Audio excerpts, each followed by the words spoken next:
El narcotráfico en Venezuela fue considerado en su momento uno de los epicentros más grandes y prolíferos en cuanto al tráfico de drogas y demás negocios ilícitos, que se hicieron bajo la influencia de narcotraficantes que, utilizando varios puertos venezolanos como el Aeropuerto Internacional Simón Bolívar de Maiquetía, tenían como ruta y punto de partida para trasladar su mercancía, mandando a sus miembros o mulas como intermediarios para distribuir la droga alrededor de los países latinoamericanos, siendo en estos lugares en donde las agencias policiales venezolanas harían múltiples arrestos, especialmente en ese año, 1988, contra estas redes de narcotraficantes que se movilizaban por todo el territorio venezolano, distribuyendo su producto y corroyendo las raíces más profundas de la sociedad. Según estadísticas del Ministerio de Justicia del año 1988, se habría podido estimar que desde 1984 hasta el 87 se habían conseguido decomisar nada más y nada menos que 41.379 kilos de marihuana, 6.116 kilos de cocaína y 4.379 kilos de bazuco. A esto hay que destacar que se incautaron en el mismo lapso 278.757 litros de acetona, el cual era un químico bastante fundamental para el refinamiento de droga. Todo esto llevado bajo el gobierno del presidente Lucinchi, con lo cual se habían asestado duros golpes a la industria criminal por todos estos negocios ilícitos. Como consecuencia de lo señalado anteriormente, la Policía Técnica Judicial en el periodo del 84 al 87 había puesto a la orden de los tribunales competentes a 32.119 detenidos, acusados por los delitos de tráfico y consumo de droga. Pero la verdad es que ninguna detención superaba hasta el momento la decomisión de varias bandas que se dedicaban al narcotráfico, como la que te vamos a presentar en el video de hoy, La Clavícula de lo Inédito, trayéndote documentales totalmente inéditos. Te invito a quedarte hasta el final porque seguramente nunca has escuchado y desconoces de algunas de las capturas más relevantes que se hicieron contra el tráfico de drogas en el año 1988, el año donde se capturó y donde se trasladó más droga en Venezuela. Hoy nos adentraremos en las detenciones de varias redes de narcotraficantes que pertenecían a la década de los 80, siendo las que distribuían drogas por muchos sectores venezolanos, usando el aeropuerto de Maiquetía incluso como punto de partida para mandar sus cargamentos de cocaína que luego procedían a distribuirlas por muchos países de Europa, sobre todo Europa del Este. Específicamente el 25 de abril del 88, la División de Investigación de Drogas de la PTJ capturó a 5 tripulantes del pesquero de bandera colombiana Gamal, que se encontraba en aguas territoriales, donde se logró detenciones por una fragata misilística de la Armada venezolana. De acuerdo con la información suministrada por las autoridades policiales, estos 5 individuos se encontraban cerca de la isla de Ave, cuando la Guardia Costera de la FARC los sorprendió en el momento en que lanzaban los paquetes al agua, en donde fue llevada a puerto por la fragata venezolana F-23, bajo el mando del capitán Eliseo Martín Fosa, que rescató a los tripulantes procediendo inmediatamente a detener a los forajidos. La investigación de los hechos lo inicia la División de Investigación de Drogas de la PTJ sobre la hipótesis de que la pequeña nave, posiblemente robada en Cartagena, estaba siendo utilizada para transportar droga. Los implicados encontrados en el bote corresponden a los nombres de Enrique Orlando Rodríguez Vargas, de 32 años, cubano naturalizado en Estados Unidos, quien capitaneaba la embarcación; Can Sarán, guyanés de 37, presunto homicida múltiple en su país de origen; Eduard Anderson, guyanés de 38 años, Joni César Ruiz Osorio de 34, natural colombiano, y Humberto Emilio Brito Escobar, también colombiano de 34 años.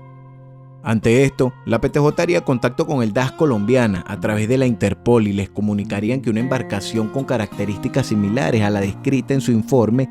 había sido hurtada en el aeropuerto de Santa Marta, informándoles que el barco iba a ser llevado al puerto de La Guaira, donde sería inspeccionado por la División de Investigación de Drogas de la PTJ y efectivos de la División Antidrogas de la Guardia Nacional.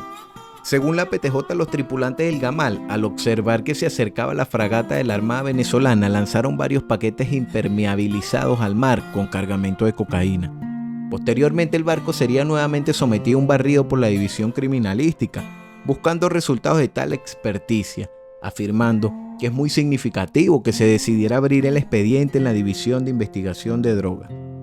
Se supo igualmente que los 5 tripulantes de la embarcación de bandera colombiana serían trasladados a La Guaira, donde deberán reconstruir en presencia del fiscal nacional de drogas, el doctor Jorge Ricardo Montealegre, sus declaraciones para el momento en que lo sorprendió la fragata venezolana. Destacando que en la misma nave encontraron una bodega, la embarcación sospechosa en la que se presumía que estaba el cargamento de cocaína, localizando plásticos de color negro en donde mayormente se traslada la droga. Mediante las declaraciones, los 5 implicados confesarían que la embarcación de cocaína les fue entregada en Colombia para transportarla a Venezuela a través de la isla de Aves, ubicada en el Mar Caribe, al norte de la isla de Margarita. En vista de las declaraciones y que todos eran extranjeros, la Policía Técnica Judicial decidiría mandar a cada uno de los implicados a su lugar de origen, en donde se presume que los presbíteros iban a cumplir una condena de entre 15 a 20 años aproximadamente, por el delito de tráfico de drogas y otros hechos delictivos consumados por los delincuentes. Pero es que ni siquiera serían los únicos. Ya para el 29 de abril de ese mismo año 88 fue capturada una familia distribuidora de drogas en La Pastora, que te va a sorprender. Apuesto que nunca has escuchado de ellos, que estaban vinculados a una red de narcotraficantes que llevaba muchos años circulando en el país, mandando su mercancía a varios sectores de Venezuela y otros países por medio del aeropuerto de Maiquetía, siendo este lugar, según muchas agencias policiales, una de las zonas donde en su momento se pasó más droga que en cualquier otro puerto venezolano. Estas detenciones se llevarían a cabo por los efectivos de la Policía Metropolitana durante un allanamiento que fue practicado en una casa vieja sin número, ubicada entre la Cuarta Calle y Quebrada del sector El Polvorín en La Pastora, donde encontrarían a una familia en cuyo domicilio los funcionarios descubrieron 126 tubos de bazuco que eran vendidos a menores de edad y también adultos, pero los más vulnerables de la sociedad en ese tiempo en los barrios eran los menores. Aparte de los tubos de pasta en base de cocaína, los agentes de la Metropolitana incautaron joyas, relojes, prendas de oro, artefactos electrodomésticos y 30.000 bolívares en efectivo, que al parecer los implicados habían recibido en pago por la droga, según informó el coronel Carlos Eduardo Ruiz, jefe de la División de Inteligencia y Contra el Vicio del citado cuerpo policial en la sede de Cotiza. Mientras que los 9 presbíteros que fueron detenidos en cuyo allanamiento se conocían con el nombre de Miriam Josefina Portillo, Sol Isabel Romero Portillo, Josefina Portillo de Romero, José Luis Flores Ríos Romero, María Josefina Romero de Barreto, Jairo Demóstenes Morán Prieto, Richard Alberto Birman, López Castillo, quienes se comunicaban con otras 4 viviendas para la distribución y traslado de drogas por el sector de La Pastora y sus alrededores. Es decir, los funcionarios se encontraban nada más y nada menos que con una familia completa que llevaba años dedicándose al negocio del narcotráfico, destruyendo la vida de muchos jóvenes de la zona y delinquiendo en todo el barrio. Aparte, lo que te voy a contar a continuación sé que te va a sorprender bastante. Posteriormente, estas 9 personas serían puestas a la orden de la División de Investigación de Drogas en la PTJ, en donde los sumariadores de ese departamento les instruyeron un expediente sobre los que la juez 28 penal, doctora Aura Brande Grisanti, procedería a tomarle sus respectivas declaraciones a los implicados, con el fin de llegar hasta el fondo de todo esto, ya que según un informe de la PTJ, esta familia tenía contactos con una red de narcotraficantes, que eran los principales responsables de abastecer de drogas a esta banda de delincuentes, que después ellos vendían a sus fieles compradores, siendo la mayor parte jóvenes menores de edad. Poco después informarían en la PTJ que la Fiscalía 34 del Ministerio Público, cuyo titular es el doctor Jorge Ricardo Montealegre, fiscal nacional en materia de droga, continuaban recibiendo denuncias de los residentes de la barriada del Polvorín,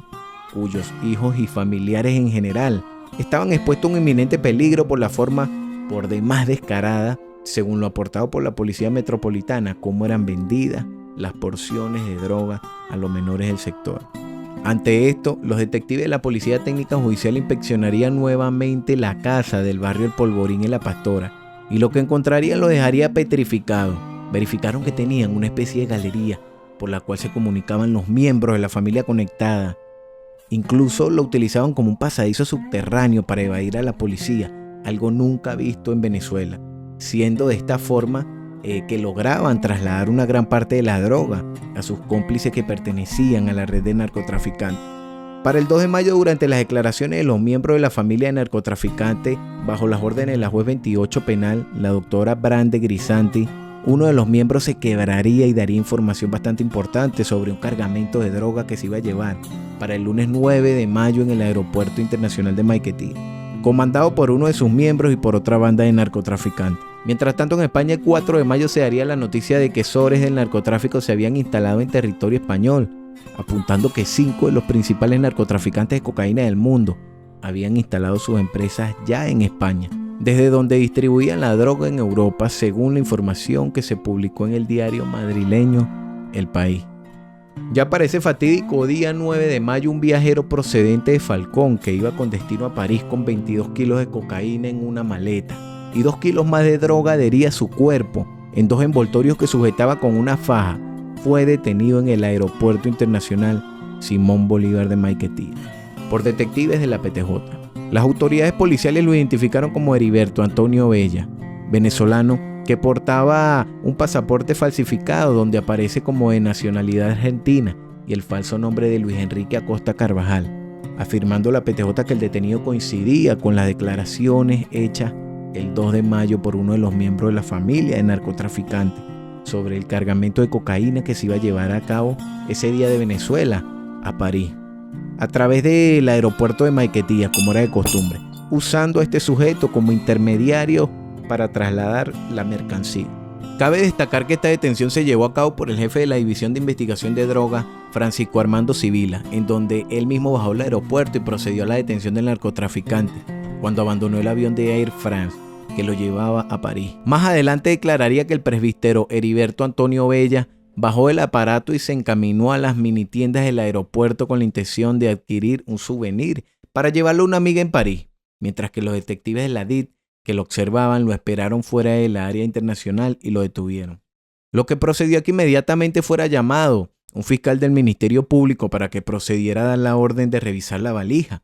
Después fueron llamando a varias personas tomadas al azar por los funcionarios para que sirvieran de testigo con el fin de verificar el contenido. Enseguida, el narcotraficante sería trasladado ese mismo día a la sede central de la PTJ, donde lo sometieron a un arduo interrogatorio. Ante las declaraciones del presbítero se dieron a conocer los nombres de 7 narcotraficantes que pertenecían a esta red de tráfico de la cual la familia capturada en La Pastora era participante. Rápidamente la División de Investigación de Drogas anunciaría la detención de 7 traficantes de drogas que venían operando en el área metropolitana. Los nombres de los detenidos y los lugares donde tenían sus centros de operaciones fueron suministrados por el comisario Francisco Armando Sibila, jefe de la DIT. Entre los capturados figura Flordeli Ico Sarría, colombiana de 42 años, cuyo domicilio fue allanado en el barrio El Polvorín, en La Pastora, en donde le incautaron porciones de cocaína y marihuana. Omaira Judy Pereira Ojeda, venezolana de 38 años, residente de la avenida Leonardo Ruiz Pineda, San Agustín, que tenía en su domicilio una gran cantidad de marihuana. Irving Amok Arias Rondón, de 27 años, y Juan Orlando Rondón, de 33, arrestados al efectuarse una visita a su domicilio en la calle Real de los Cortijos, donde los descubrieron con un lote de marihuana. Héctor José y Ángel Ramón Rivas Trejo también fueron detenidos, de 27 y 46 años respectivamente, detenidos junto con Ángel Eduardo Rivas Ramírez en una casa de la calle Los Teques, allí en el Lídice, La Pastora, por estar en posesión de porciones de cocaína y marihuana. Declarando el comisario Sibila que la División de Investigación de Droga continuaba en las averiguaciones con respecto a un sujeto identificado como Esteban Rivas Trejo, alias Luju, a quien señalaban como el proveedor principal de drogas y demás, que estaba considerado como uno de los narcotraficantes que tenía un extenso radio de acción en las diversas parroquias caraqueñas. Aunque se desconoce la sentencia que le dieron a todos los individuos de la familia y a los capturados, posteriormente se presume que después de una larga y ardua investigación durante meses, se llegaría a la conclusión de que iban a recibir de 12 a 15 años por el delito de distribución de cocaína y otros delitos consumados por muchos sectores venezolanos. En específico, en la capital, en donde mayormente solían operar esta familia de narcotraficantes. Para el 11 de mayo, efectivos de la División de Investigación de Drogas de la Policía Técnica Judicial apresaron en el mismo Aeropuerto Internacional Simón Bolívar de Maiquetía a 3 mujeres que se disponían a viajar a las Antillas con un cargamento de cocaína. Las detenidas respondían a los nombres de Norad Moreno de Criado, Carmen Guillermina Castillo y Carmen Hernández de Rangel, colombianas con cédulas de identidad donde figuran como venezolanas naturalizadas. En la PTJ informarían que Norad Moreno de Criado llevaba en un maletín 6 kilos de cocaína, camuflada como regalo, tratándose de cerámicas envueltas en papel colores, apuntando que la División de Investigación de Drogas continuaba las investigaciones correspondientes con el fin de dar a sus cómplices, quienes presumían que formaban parte de una de las redes de narcotráfico que distribuía drogas por muchos sectores de Venezuela. El comisario Francisco Armando Sibila, quien procesaba la investigación, dijo que se trataba de un nombre falso, alegando que en cuanto al trío de narcotraficantes colombianas que habían sido capturadas cuando iban a abordar el vuelo 252 de Aeropostal con destino a la isla antillana, revelaría que estas habían hecho varios viajes a Aruba, Curazao y incluso la República Dominicana llevando cocaína, afirmando que estas 3 mujeres transportaban cada una 2 kilos de cocaína, cuyos envoltorios confeccionados con tela adhesiva por su parte exterior habían sido adheridos a sus cuerpos con una faja, apuntando que en las cerámicas que llevaban envueltas en papel de regalo no hallaron rastros de droga y suponiendo la policía que era una forma de burlar cualquier registro.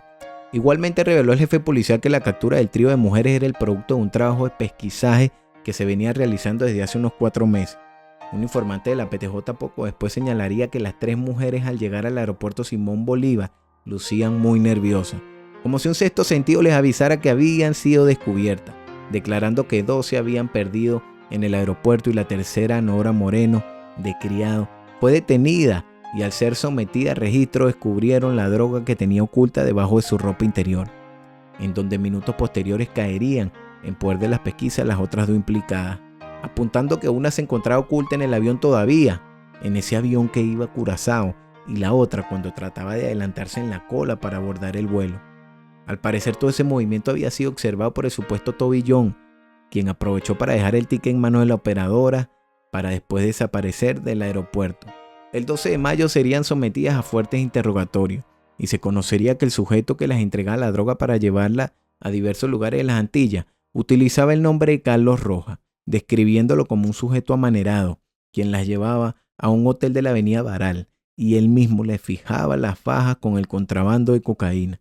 declarando las colombianas que por este viaje cada una de ellas iba a recibir $1.500 al llegar a Curazao, donde harían contacto con un individuo que se identificaría con el nombre de Nepomuceno Contreras, a quien estaba destinado el contrabando de cocaína.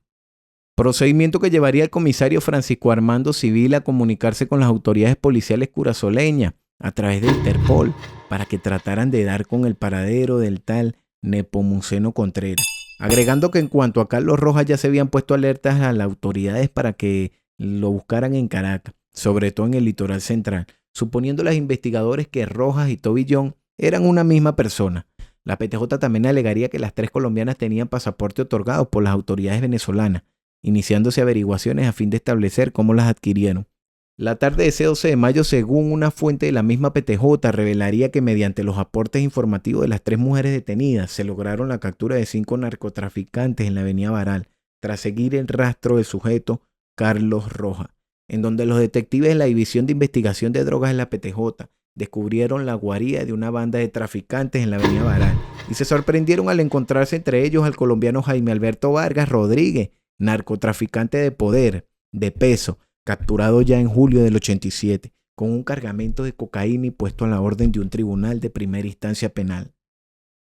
El comisario Francisco Armando Sibila, jefe de la DIT, diría que la visita domiciliaria se realizó en un apartamento del centro residencial Yaguno, en la avenida Baral, contando con la presencia del fiscal nacional en materia de droga, Jorge Ricardo Montealegre. Allí fueron detenidos además Jaime Alberto Vargas Rodríguez, colombiano de 39 años, Jesús Osvaldo Maldonado Rodríguez, de 41, David Antonio Silva, de 27, Pablo Alberto Aguilar Martínez, de 43, y Ángel Custodio Corredor Jáuregui, a quienes decomisaron 12 kilos de cocaína que tenían envueltos en papel de regalo en 12 paquetes listos para enviarlos a Madrid, España. También les ocuparon gran cantidad de dinero, especialmente dólares, pasaportes y cédula de identidades venezolanas, dejando entrever que el único que portaba papeles donde parecía como natural de Colombia era Corredor Jáuregui, hombre que tenía ya 52 años, apuntando que el resto se identificó con cédulas y pasaportes venezolanos, lo que originó otra investigación a fin de determinar si efectivamente son venezolanos o extranjeros que lograron esos papeles por medios ilícitos. En vista de lo previsto, el fiscal Montealegre fue consultado ese mismo día en relación con el caso del narcotraficante Jaime Alberto Vargas Rodríguez, detenido en julio del pasado año, al frente de otra pandilla, con un cargamento nada más y nada menos que de cocaína, y reveló que en ese instante se estaba dirigiendo al Tribunal 6 de primera instancia penal en busca de información para establecer cómo ese sujeto obtuvo su libertad. Afirmando el fiscal que se sentía totalmente desconcertado y extrañado por ese caso, dejando claro que iba a recibir y a revisar el expediente para saber qué es lo que había ocurrido. Él quería llegar al fondo de este asunto, pero eran demasiados narcotraficantes ese año. De igual modo se supo que Jaime Alberto Vargas Rodríguez, quien utilizaba una cédula venezolana, en una oportunidad ya había sido expulsado del país y posteriormente regresó y sería nuevamente aprehendido un mes antes del allanamiento en la avenida Baral. Es decir, estaban tratando con sujetos que siempre solían escapar de las autoridades, que los sobornaban, suponiendo los detectives que podrían tener influencia en varias agencias policiales del país. Apuntando a la PTJ, que esta vez que lo detuvieron también tenía una cédula de identidad venezolana donde figuraba con el nombre de José Nicolás Escobar. El comisario civil manifestaría que en los interrogatorios preliminares los narcotraficantes habrían revelado que los 12 kilogramos de cocaína hallados en su poder les habían llegado con un lote mayor procedente de Colombia, en donde parte de esa droga iba a ser distribuida en el país y el resto la llevaría Jaime Vargas Rodríguez a Madrid, donde le entregaría un contacto que tenía en la capital española. Igualmente se hizo saber que esta pandilla generalmente se movía en taxi con la droga en territorio nacional y la entregaba poco a poco a los otros miembros de la organización que se encargaban de distribuirla. Ese vehículo también sería incautado luego por la PTJ. Aunque las averiguaciones continuaban para ubicar a los demás miembros de la pandilla diseminados en todo el territorio venezolano, una fuente de la misma PTJ revelaría que tanto el trío de Colombiana como los narcotraficantes detenidos en la avenida Baral serían llevados a sus respectivos tribunales correspondientes, con el fin de tomarles las declaraciones y proceder a ponerles la sentencia, en la cual se presumía que iba a ser para las colombianas entre 4 y 6 años, por ser una de las principales intermediarios que transportaban cocaína de Venezuela a Curazao, a través del Aeropuerto Internacional Simón Bolívar de Maiquetía. En cuanto a la banda de narcotraficantes, se estimaba que iba a ser una condena de entre 20 y 25 años por cada individuo que formaba parte de esta banda delictiva, ya que eran participantes de una de las redes de narcotráfico más poderosas en ese momento de Venezuela y habían pasado y transportado en múltiples ocasiones ya cargamentos de marihuana, cocaína y demás drogas ilícitas por varios aeropuertos venezolanos, afirmando que el de Maiquetía era uno de los principales lugares que solían frecuentar mayormente este grupo delictivo. El año 1988 iba a ser un año sin precedentes en cuanto a detención de narcotráfico. Iba a ser un año totalmente lleno de detenciones, lleno de crímenes. Si te gustó esta investigación inédita sobre esta red de narcotraficantes que operaba en el país en 1988, ¿quieres que investigue otra? Por favor, déjamelo saber en los comentarios.